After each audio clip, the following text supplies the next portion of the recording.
So, recording. All right. okay. So I guess I should say that this whatever it is, it's not a poem, I don't know what it is, but it kind of traces the trajectory of my life with Baba in terms of driving in a car.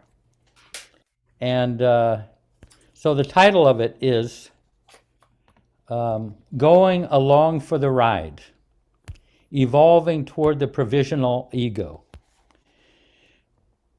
You know what the provisional ego, when you wake up, is Baba waking up. When you go to work, it's Baba going to work. It's being effaced. So anyway, going along for the ride, evolving toward the provisional ego.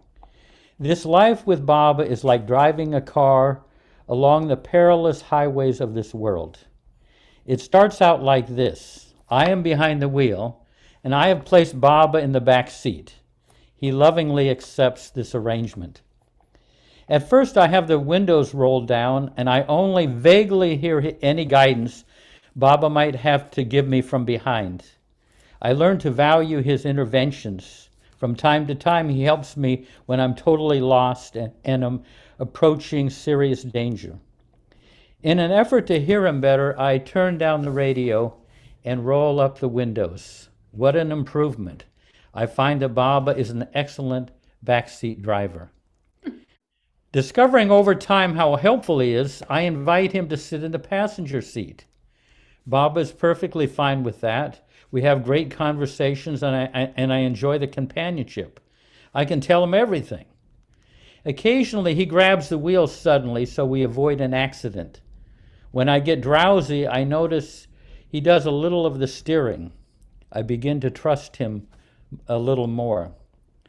Then at one point I realize we really need to switch places. I move over to the passenger seat and let Baba get behind the wheel. At first, from time to time, I grab the steering wheel when he drives towards somewhere I don't want to go, especially toward the congestion of big cities.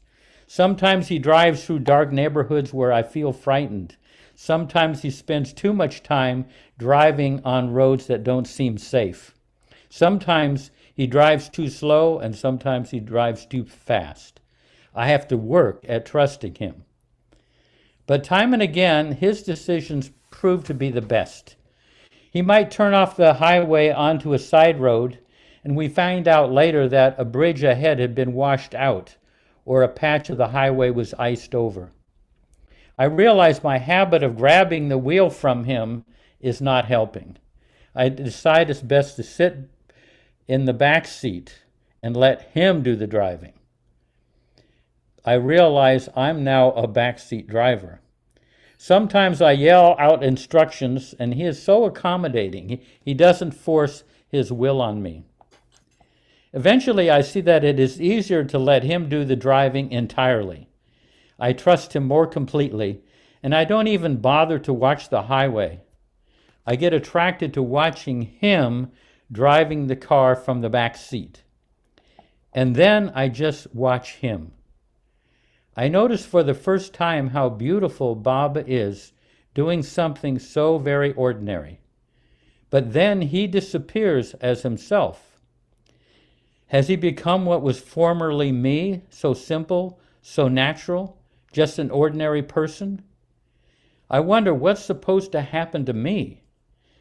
Am I now to watch Baba live my life from the back seat?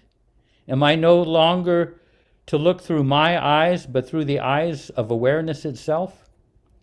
If Baba has become me, then I must be a nobody. What an immense relief. Does he want to eclipse my personality and drive this jalopy of a car through the world? And I have only to witness this? Could it really be that simple? Baba has said that he is the one who plays all the roles. So are we just meant to be consciousness witnessing him? My ego says, have I been taken for a ride? But my soul counters, oh no, this has been the ride of a lifetime. Only time will tell. Jai Baba. I don't know if that makes any sense. It's it's what it's what came out of me at 3 in the morning. That's great, Jeff. We've heard it Very 3 interesting. times now and loved it each